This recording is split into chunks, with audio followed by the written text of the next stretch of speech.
You ever have that feeling like the world you just bought into the dream you've been chasing got bulldozed before you even unpacked?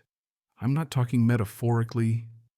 I mean literally ground zeroed all your hopes, chewed up and spit out right on your front yard. That's exactly what I saw before my moving truck had even finished backing up, staring at a yard that used to be a shaded oasis, mature oaks, towering maples, the whole deal now stripped down to sad little stumps, wood chips, and hot, ugly dirt. It was like somebody took a sledgehammer to the one thing I'd been working for all those years. And right then, just as I'm standing there in shock, hands still on the truck's open door, I hear this voice from across the street. I'll never forget it, clear as a bell, confident, the kind of tone that makes you check your zipper just in case you're about to get lectured. You must be the new owner, she calls, striding over with a badge that flashes HOA president like she's the sheriff around here. I'm Patricia Harrington, welcome to Meadowview Estates. She's got that perfectly ironed pantsuit and this smile so smug it'd make a used car salesman jealous. I barely manage a hello before I'm asking what happened to my trees. I tried to keep my voice steady, but honestly, it felt like my chest was burning. Patricia. She just beams even brighter. Oh, those old things. Don't worry, I took care of that eyesore before you moved in. You're welcome. The leaves were everywhere. The branches were almost hitting the power lines. I had a crew tidy it all up last week. Much better curb appeal now, don't you think? You know what I mean? There's this special rage when somebody thanks you for wrecking your life. See, I'm Daniel Foster, environmental consultant, bit of a tree nerd if we're being honest. Those trees were the reason I chose this spot. 7 mature beauties on the listing, including these white oaks that had probably seen more of history than most people in the neighborhood, plus a sugar maple that I dreamed about watching turn gold every fall. You cut down my trees, I said, still trying to process. Without my permission. Before I even moved in, Patricia just waved her hand like I'd asked about the weather. Oh, please, you should be thanking me. Do you know how much those trees would have cost you in maintenance? All those leaves, the mess, and the fire risk? It's my job as HOA president to keep the neighborhood safe and property values high. It's all in the bylaws. You did read those, right? Well, let me back up a sec. Not only had I read the bylaws, I'd practically memorized them. That's just how I am with big purchases, especially HOA neighborhoods, because I know how quickly things can get weird. Nowhere in those 47 pages did it give Patricia or anyone the right to clear-cut trees on private property without the owner's say-so. The next morning, I was on the phone early. First, I called the city's environmental office, then a property attorney, then an arborist I'd worked with before, a guy named James Oakley, real salt of the earth. By noon, I had my answers, and let me tell you, none of them were good. City had 0 record of any permit pulled for tree removal. The arborist, just from the photos, could tell 3 of those trees were protected species under local law. The white oaks alone, he said, were worth about $20,000 each because of their age and history. James came out later that day to walk the scene, and you'd think he was investigating a crime, which honestly he kind of was. These cuts are fresh, he said, kneeling by the biggest stump. 7 to 10 days old. This oak here, 85 years easy. Lived through the drought of 76, the ice storm of 94. He took soil samples, measured everything. Took 100 photos. He told me that sugar maple alone could have bumped my property value by $8,000, and its shade would have saved me a fortune on AC every summer. But the kicker, the oaks were listed on the state's Heritage Tree Registry.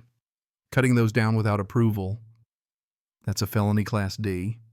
Fine up to $25,000 per tree, and even prison time, James said, dead serious. Usually it's civil unless they can prove malice. Well, one look at Patricia's grin, and I thought, yeah, that counts. Patricia found out about the city inspector's visit when they tacked a violation on her front door.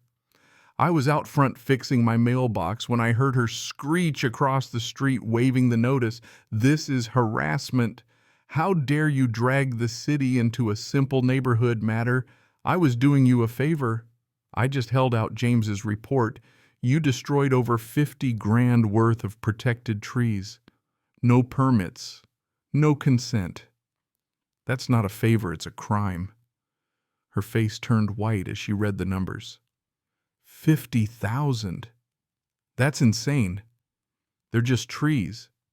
Protected trees, I said, which you'd know if you'd checked before you hired your crew. Did the board approve this? The silence after that was deafening. She'd done it all on her own, used HOA money too. That news spread like wildfire. 2 days later, the emergency HOA meeting was standing room only.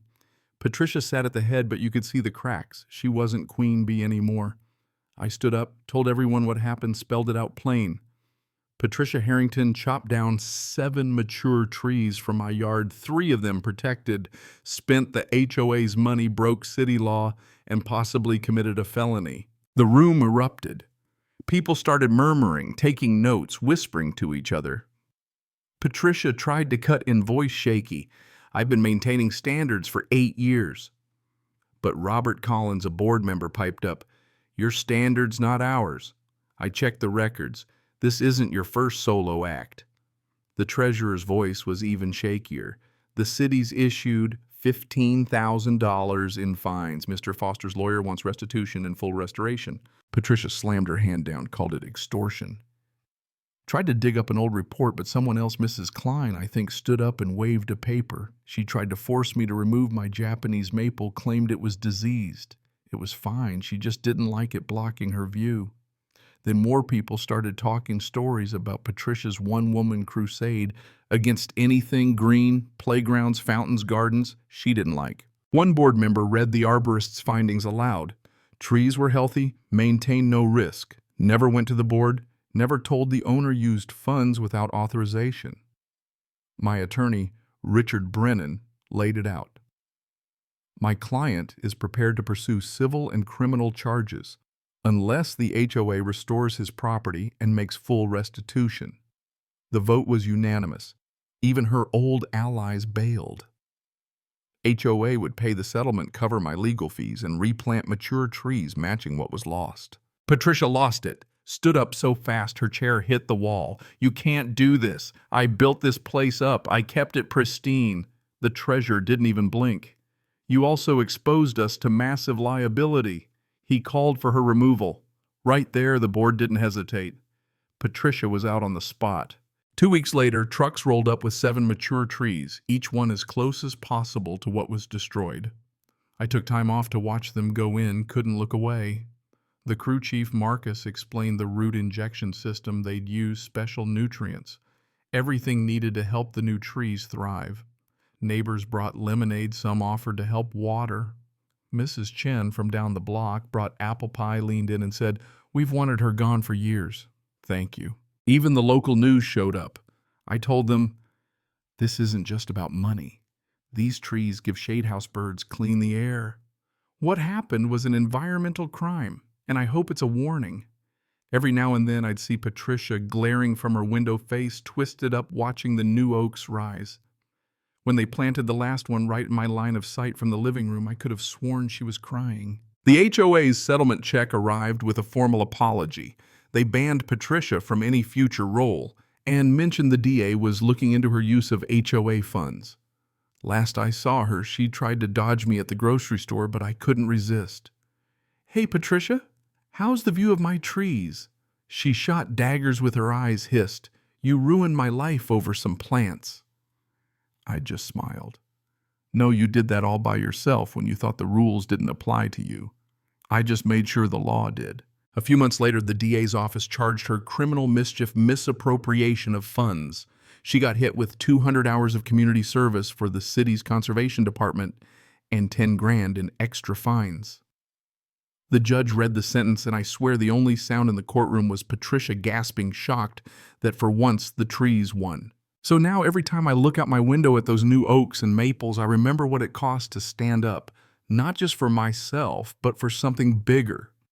Makes me wonder, though, how many people out there are still letting someone like Patricia cut down what matters most just to keep up appearances. Where do you draw the line between community and control? I'd love to hear where you stand. Drop your thoughts below. Who is right here? What would justice look like to you?